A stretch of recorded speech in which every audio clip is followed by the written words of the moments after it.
السلام علیکم ورحمۃ اللہ وبرکاتہ۔ دوستو، امید کرتا ہوں کہ آپ سب خیریت سے ہوں گے۔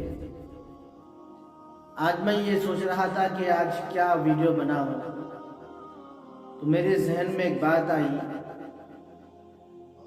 اور اس کے اندر مجھے کئی باتیں بہت ہی اچھی معلوم ہوئی، تو میرے دل میں خیال آیا کہ میں کیوں نہ آپ سب کی خدمت میں بھی یہ چیز رکھ دوں۔ یہ بات چونکہ بہت ہی اہم ہے، اس لیے آخر تک سنیے گا اور لاسٹ تک دیکھیے گا۔ انشاءاللہ بہت ہی کارآمد چیزیں آپ کے سامنے آئیں گی اور بہت ہی فائدہ مند چیزیں آپ سب کے سامنے میں رکھوں گا۔ آپ سب یہ بات سے بخوبی واقف ہے کہ قرآن کریم کے اندر اللہ تعالیٰ نے حضرت لقمان علیہ السلام کے بارے میں ارشاد فرمایا ہے۔ حضرت لقمان علیہ السلام کی نصیحت بہت ہی مشہور ہے۔ ان کی جو نصیحتیں ہیں اللہ تعالیٰ کو اتنا پسند آیا کہ اللہ نے ان کی چند نصیحتوں کو اپنے پاک قرآن مجید کے اندر بیان فرمایا۔ تو انہیں کے بارے میں کہا جاتا ہے، حضرت لقمان علیہ السلام مشہور حکیم ہیں۔ وہ ایک حبشی غلام اور سیاہ فام تھے، کالے تھے، اور ایک وہ غلام تھے۔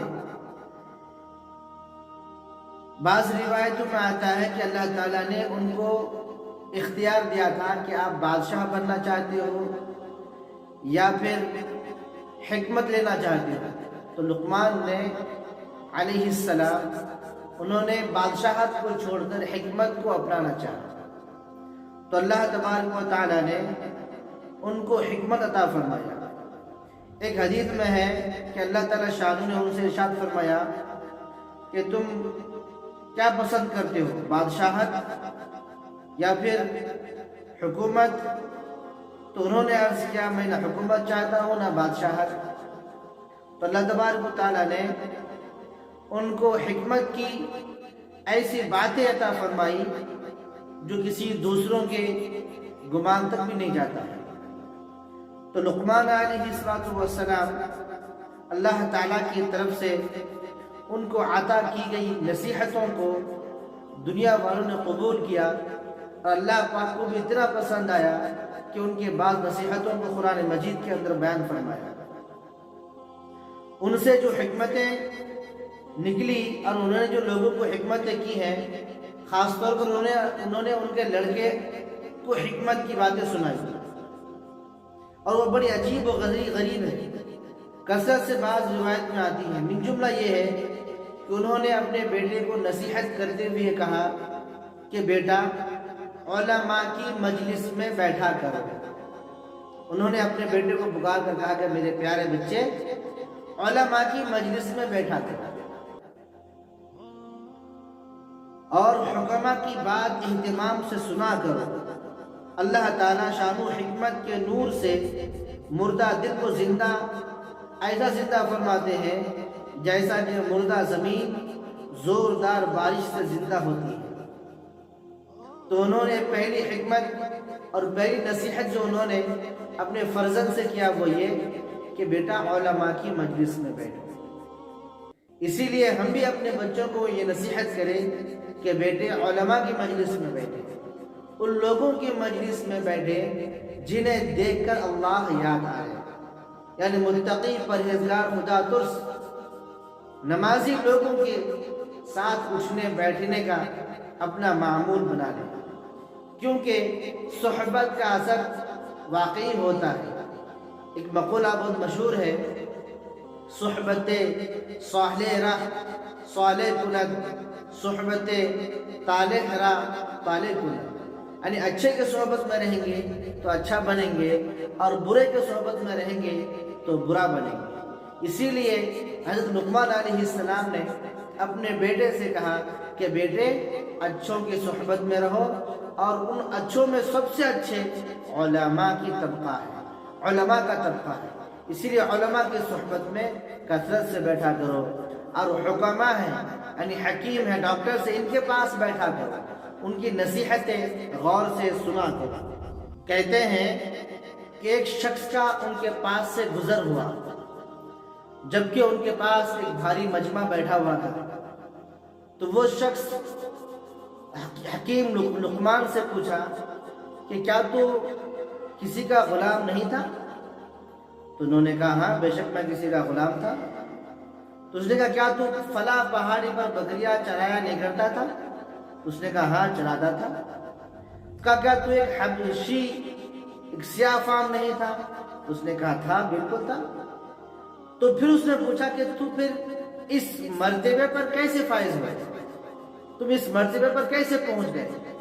تو دوستو یاد رکھیے، انہوں نے کہا کہ میں چند چیزوں کی پابندی کرنے سے اللہ تعالیٰ نے مجھے یہ مرتبہ عطا فرمایا۔ چند چیزیں کیا ہیں؟ کہا کہ پہلی چیز یہ ہے کہ اللہ کا خوف اور بات میں سچائی، کہ اللہ کا ڈر میرے دل میں ہمیشہ رہتا ہے کہ نہ جانے ہماری زندگی کا آخری وقت کب ہو اور اب ہم دنیا سے کب چلے جائیں، بس یہ خوف ہمارے ذہن میں ہمیشہ رہتا ہے۔ اللہ کے سامنے منہ دکھانے کا گویا ہمارے سامنے یہ منظر ہمیشہ رہتا ہے، اس لیے اللہ کا خوف میرے دل میں بہت ہے، اس لیے گناہ نہیں ہوتا ہے۔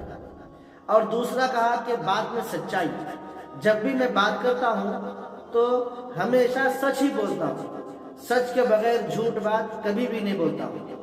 اس نے آگے چلتے ہوئے حکیم لقمان نے اور کہا کہ جب بھی میں کوئی میرے پاس امانت رکھتا ہے تو میں امانت میں ہمیشہ خیانت نہیں کرتا، کبھی بھی خیانت نہیں کرتا۔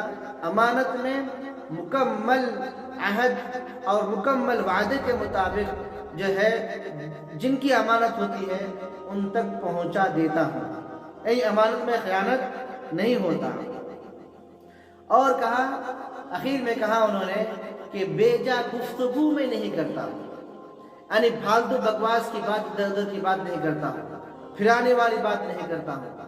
اگر کام کی بات ہوتی ہے تو بات کرتا ہوں، اگر کام کی بات نہ ہوتی ہے تو ہم خاموش رہتے ہیں۔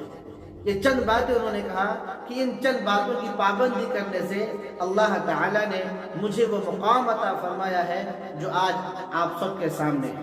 انہوں نے اپنے بیٹے کو نصیحت کرتے ہوئے کہا کہ بیٹا اللہ تعالیٰ سے اسی طرح امید رکھو کہ اس کے عذاب سے بے خوف نہ ہو جاؤ، اور اسی طرح اس کے عذاب سے خوف کرو، حکمت سے نا امید نہ ہو جاؤ۔ میرے پیارے بچے، صاحبزادے نے عرض کیا کہ دل تو ایک ہی ہے، اس میں امید اور خوف دونوں طرح کس طرح جمع ہو؟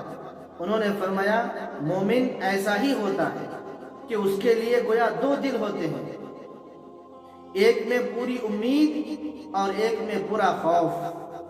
حکیم لقمان کا یہ بھی ارشاد ہے تو رب اغفر لی بہت کثرت سے پڑھا کرو، رب اغفر لی، اے میرے رب، اے میرے پرورش کرنے والے، اے مجھے رزق دینے والے، اے میرے اللہ میری بخشش عطا فرما، اے اللہ مجھے بخش دے، اے اللہ مجھے معاف کر دے، میری مغفرت فرما۔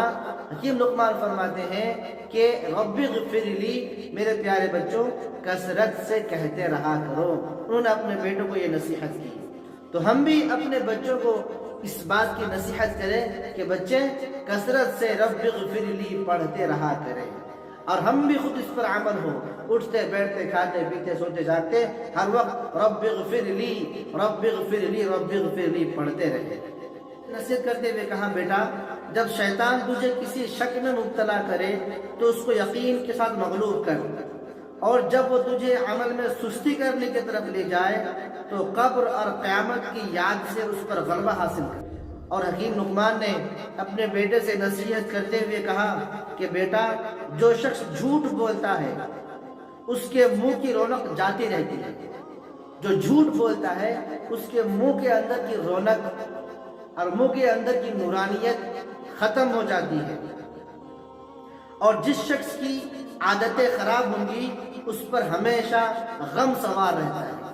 جن کی عادتیں ہمیشہ خراب ہوں گی، تکلیف دینا، لوگوں کو تکلیف پہنچانا اور یہ وہ جو بھی ناجائز کام ہے سب کرنا، جن کی عادت خراب ہوں گی یاد رکھیے حکیم لقمان فرماتے ہیں کہ بیٹا یاد رکھو جن کی عادتیں خراب ہوں گی ان کو ہمیشہ ایک غم سوار ہو۔ ان کا ارشاد ہے کہ بیٹا جھوٹ سے اپنے آپ کو بہت محفوظ رکھو۔ اور انہوں نے اپنے بیٹے کو نصیحت کرتے ہوئے کہا کہ بیٹا جنازے میں اہتمام سے شرکت کیا کرو اور تقریبات میں شرکت سے گریز کیا کرو، اس لیے کہ جنازہ آخرت کی یاد کو تازہ کرتا ہے اور شادیاں تقریبات دنیا کی طرف مشغول کرتی ہے۔ انہوں نے مزید اپنے بیٹے کو نصیحت کرتے ہوئے کہا بیٹا جب پیٹ بھرا ہوا ہو تو اس وقت نہ کھاؤ، پیٹ بھرے پر کھانے سے کتے کو ڈال دینا بہتر ہے۔ اللہ اکبر، کیا نصیحت کیا انہوں نے۔ بیٹا نہ تو تم اتنا میٹھا بنو کہ لوگ تمہیں نگل جائیں اور نہ اتنا کڑوا بنو کہ لوگ تمہیں تھوک دیں۔ بیٹا توبہ میں دیر نہ کرو کہ موت کا کوئی وقت مقرر نہیں، تو موت اچانک آ جاتی ہے۔ انہوں نے مزید اپنے بیٹے کو نصیحت کرتے ہوئے کہا کہ بیٹا جاہل سے دوستی نہ کرو، ایسا نہ ہو کہ اس کی جہالت کی باتیں تمہیں اچھی معلوم ہونے لگے۔ اور انہوں نے اپنے بیٹے کو مزید حکمت کی باتیں کہتے ہوئے فرمایا بیٹا اپنا کھانا متقی لوگوں کے سوا کسی کو نہ کھلاؤ، اپنا کھانا متقی لوگوں کے علاوہ کسی کو نہ کھلاؤ، اور اپنے کاموں میں علماء سے مشورہ لیا کرو، اپنے کاموں میں علماء سے مشورہ لیا کرو۔ کسی نے ان سے پوچھا کہ بدترین شخص کون ہے؟ انہوں نے فرمایا جو اس کی پرواہ نہ کرتا ہو کہ کوئی شخص اس کی برائی کرتے ہوئے دیکھ لے۔ ان کا ارشاد ہے بیٹا نیک لوگوں کے پاس اپنی نشست کثرت سے رکھا کرو اور ان کے پاس بیٹھنے سے نیکی حاصل کرو گے، یہ تمہارے لیے سکون کا باعث ہے۔ دوستوں اور بزرگوں، یہ حکیم لقمان کی چند نصیحتیں میں نے آپ کے سامنے رکھیں۔ اس کے علاوہ بہت ساری نصیحتیں ہیں ان کے قرآن مجید کے اندر۔ ان کی ایک نصیحت ذکر فرمایا، اللہ پاک نے کہا کہ بیٹے لا تشرک باللہ شیئا، کہ بیٹے اللہ کے ساتھ کسی کو شریک ہرگز مت کرو۔ کیوں؟ فإن الشرک لظلم عظیم، کہ شرک سب میں بڑا ظلم ہے، شرک سب میں بڑا گناہ ہے۔ اس لیے ہر گناہ تو معاف ہوتا ہے لیکن شرک معاف نہیں ہوتا، اسی لیے بیٹے شرک سے بچو۔ اور مزید انہوں نے اپنے بیٹے کو نصیحت کرتے ہوئے کہا کہ بیٹا نماز کی پابندی کرو، نماز کی پابندی کرو۔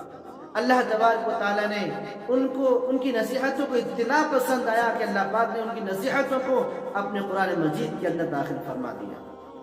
اسی لیے ہماری دعا ہے کہ اللہ تعالی ہم تمام امت مسلمہ کو نیک عمل کی توفیق عطا فرمائے، شرک سے حفاظت فرمائے، صحیح ہدایت پر راستے پر چلنے کی توفیق دے، نبی پاک علیہ السلام سے سچی محبت، ان کے صحیح اتباع کی ہم سب کو توفیق نصیب فرمائے، اور نمازوں کی پابندی کی توفیق عطا فرمائے، ساری امت مسلمہ کے اندر اتحاد اور اتفاق پیدا فرمائے۔ جو بیمار ہے اللہ تم کو شفاء کاملہ عاجلہ نصیب فرما، جو بے اولاد ہے اللہ تم کو اولاد نصیب فرما، جو پریشان حال ہے اللہ تم کی پریشانی کو دور فرما۔ آپ لوگوں سے گزارش ہے کہ ہمارے اس چینل کو ضرور سبسکرائب کریں اور لائک اور شیئر کریں، آپ کے مدد سے ہی انشاءاللہ ہم سب آگے بڑھیں گے۔ والسلام علیکم ورحمۃ اللہ وبرکاتہ۔